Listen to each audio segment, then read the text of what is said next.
Le livre de Noël de Selma Lagerlof.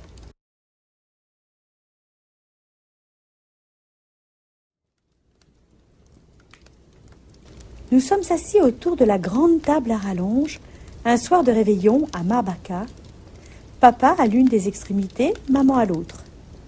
Oncle Wackenfield est là aussi, à la place d'honneur à côté de papa, et tante Lovisa et Daniel, Anna, Gerda et moi. Comme toujours, Gerda et moi sommes assises de part et d'autre de maman parce que nous sommes les plus jeunes. L'image reste très claire dans mon esprit. Nous avons déjà mangé la morue à la lessive, le riz au lait et les millefeuilles. Assiettes, cuillères, couteaux et fourchettes ont été débarrassés, mais la nappe est restée. Les 2 bougies à plusieurs branches fabriquées maison brûlent dans leur candélabre au milieu de la table, entourées de la salière, du sucrier, de l'huilier et d'un gros cruchon en argent rempli à ras-bord de bière de Noël. Le repas étant terminé, nous devrions quitter la table, mais ce n'est pas le cas. Nous restons assis dans l'attente de la distribution des cadeaux de Noël. Nulle part ailleurs dans la région qu'à Marbacka, on distribue ainsi les cadeaux de Noël après avoir mangé le riz au lait traditionnel. Mais à Marbacka subsistent d'anciennes coutumes et qui nous conviennent. Rien ne peut égaler cette attente qui, des heures durant, tout au long de la veille de Noël, se prolonge parce que l'on sait que le meilleur reste à venir. Le temps s'écoule lentement, très lentement, mais nous sommes convaincus que les autres enfants, qui ont reçu leurs cadeaux vers 7 ou 8 heures, n'ont pas éprouvé cette jouissance qui est la nôtre en ce moment tant attendu et qui enfin arrive.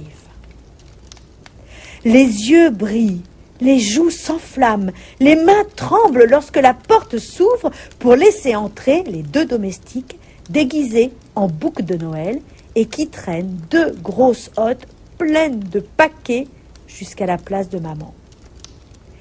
Puis maman en extrait un paquet après l'autre, sans se presser outre mesure. Elle lit le nom du destinataire, parcourt avec difficulté les vers rimés, gribouillés qui accompagnent les cadeaux, puis enfin les tend. Pratiquement muets durant les premiers instants, tandis que nous brisons les seaux et déplions les paquets, nous poussons bientôt l'un après l'autre un grand cri de joie. Puis nous parlons, rions, examinons l'écriture sur nos paquets, comparons nos cadeaux et laissons la joie nous envahir. Le réveillon auquel je pense en ce moment, je venais d'avoir 10 ans et je suis assise à la table de Noël, aussi impatiente et tendue que l'on peut l'être. Je sais si bien ce que j'aimerais recevoir. Il ne s'agit ni de beaux tissus pour confectionner des robes, ni de dentelles ou de broches, ni de patins à glace ou sachets de friandises. Non, il s'agit de toute autre chose, pourvu que quelqu'un ait l'idée de me l'offrir. Le premier cadeau que je sors de son emballage est une boîte à ouvrage et je comprends immédiatement qu'il est de maman. La boîte contient de nombreuses petites cases à l'intérieur desquelles elle a rangé des paquets d'aiguilles, de la laine à repriser, un écheveau de soie noire, de la cire et du fil. Maman tient sans doute ainsi à me rappeler que je devrais essayer de faire des progrès en couture et pas seulement songer à la lecture. Anna m'offre une petite pelote à épingles très joliment galonnée et qui s'adapte à une des cases de la boîte à ouvrage. Tante Lovisa me fait cadeau d'un dé à coudre en argent et Gerda a brodé un petit modèle d'initiale qui me permettra dorénavant de marquer moi-même mes bas et mes mouchoirs. Aline et Emma sont rentrées chez elles, à Karlstad, mais elles ont pensé à moi et à nous tous. De la part d'Aline, on me tend de petits ciseaux de brodeuse rangés dans un étui qu'Aline a confectionné elle-même à partir d'une pince de homard et d'un coupon de soie. Emma m'offre un petit hérisson de laine rouge bardé d'épingles en place de ses piquants. Toutes ces petites choses que je viens de recevoir sont avant tout pratiques et je commence à m'inquiéter. J'ai là tout ce qu'il faut pour la couture. Mais si jamais je ne recevais pas ce que j'espère. Car il me faut expliquer comment les choses se passent à Marbacka, le soir du réveillon. On a le droit de tirer une petite table de chevet de son lit et d'y poser une bougie Et puis on a le droit de lire aussi longtemps qu'on le désire. Et cela constitue le plus grand des plaisirs de Noël. Rien ne peut surpasser le bonheur de se trouver là, avec dans les mains un livre plaisant reçu en cadeau de Noël. Un livre que l'on n'avait jamais vu auparavant et que personne d'autre dans cette maison ne connaît non plus. Et de savoir que l'on pourra en lire les pages l'une après l'autre, pour autant que l'on sache rester éveillé. Mais que faire durant la nuit de Noël si l'on n'a pas reçu ce livre? C'est à cela que je pense, tandis qu'un élément après l'autre, je découvre mon nécessaire de couture. Mes oreilles commencent à s'échauffer. Assurément, il s'agit là d'une véritable coalition. Et si jamais je ne recevais pas de livre de Noël? Daniel m'offre une délicate aiguille à crocheter en os. Joanne, une jolie petite plaque à enrôler les écheveaux. Et pour finir, papa me présente un gros cadeau. Un tambour à broder qu'il a commandé à l'excellent menuisier d'Askerby. Parfaitement identique, m'explique-t-il, à celui que ses sœurs utilisaient quand elle et lui étaient petits. « Tu deviendras sûrement une excellente couturière, me dit maman, avec toutes ces jolies choses qu'on t'a offertes. » Les autres rient. On voit à mon air que les cadeaux reçus ne me satisfont pas pleinement. Et tous trouvent sans doute qu'on m'a joué un bon tour. La distribution tire à sa fin.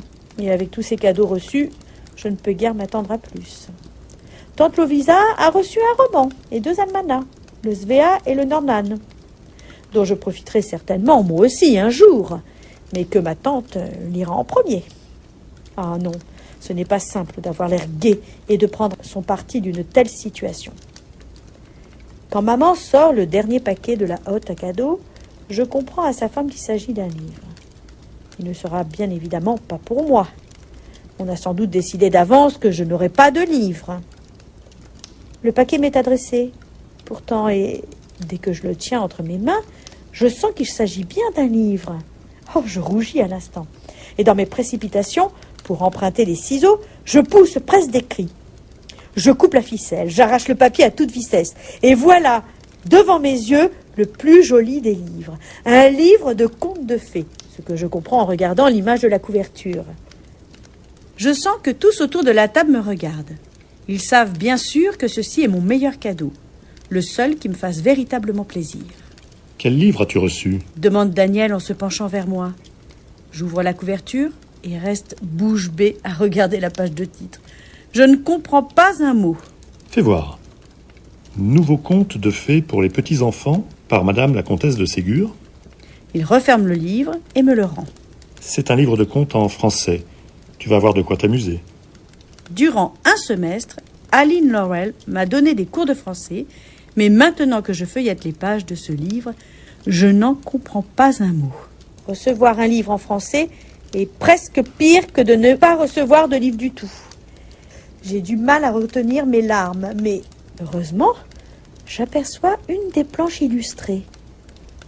Là, la plus charmante des petites princesses voyage dans une voiture attelée à 2 autruches et sur le dos d'un des 2 oiseaux chevauche un jeune page portant un chapeau décoré de plumes et une veste brodée d'armoiries.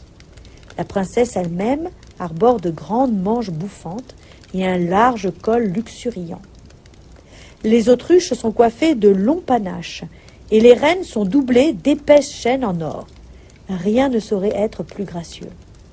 À mesure que je feuillette, je découvre alors un véritable trésor de planches illustrées sur lesquelles figurent de fières comtesses, des rois magnifiques, de nobles chevaliers, des fées étincelantes, d'abominables sorcières, de merveilleux châteaux enchantés.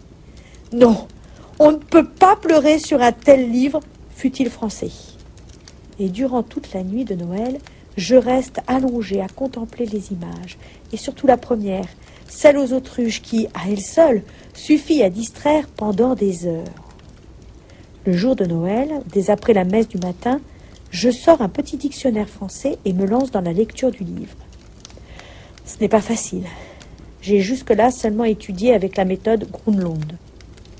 Si ces contes de fées parlaient du petit chapeau du grand bonhomme ou du parapluie vert du bon menuisier, je comprendrais. Mais comment me débrouiller dans un tel texte en français et se déroulant sur plusieurs pages?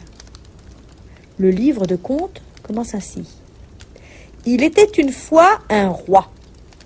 Qu'est-ce que cela peut vouloir dire? 1 heure au moins s'écoule avant que je sois capable de comprendre comment cela peut se traduire. Mais les dessins m'attirent. Je veux savoir ce qu'ils représentent. Je devine et je cherche dans le dictionnaire et ainsi progresse, laborieusement, ligne après ligne. Et quand vient la fin des congés de Noël, le joli petit livre m'a enseigné plus de français que je n'aurais assimilé en plusieurs années avec la méthode Aline Lowell et Gronemund.